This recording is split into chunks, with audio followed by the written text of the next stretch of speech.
বিসমিল্লাহ। আজকে হলো রবিবার 1 তারিখ ফেব্রুয়ারি মাসের 1 ফেব্রুয়ারি।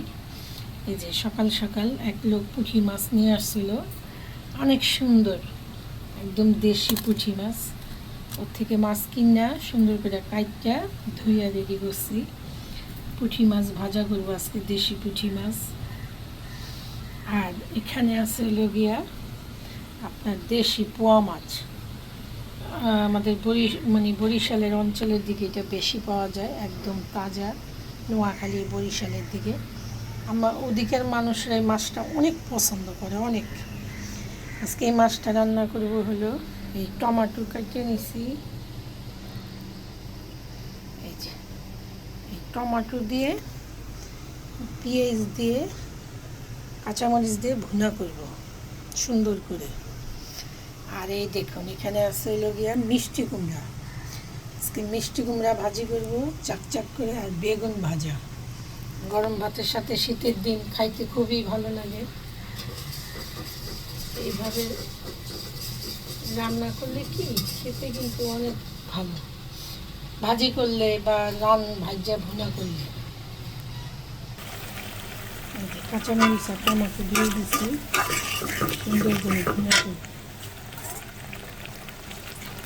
আপনি মশলা যত ভালো করে কষাবেন, আপনার যে কোনো রান্না খেতে ভালো লাগে। মশলাটা কষাক।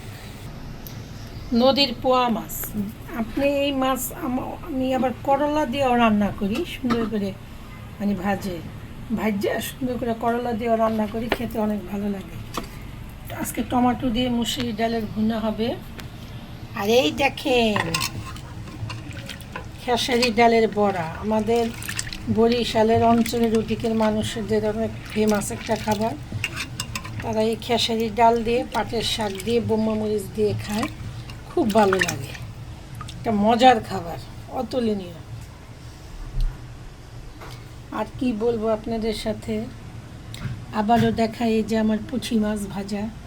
দেখছেন আমি কত সুন্দর করে মাছ কাটতে পারি, কেননা এখন আমি মাছ কাইটা খেতে পারি, তাই আমি অনেক মাছ পছন্দ করি। একদিন আমার কাইটা খাইতে পারবো না, কেন আমার কে কাইটা দেব মাছ?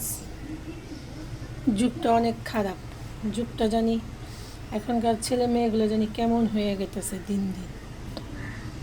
যাক, অনেক কথা বললাম।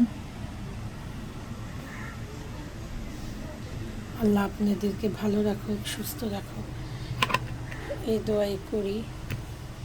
সবাইকে আল্লাহ হাফেজ।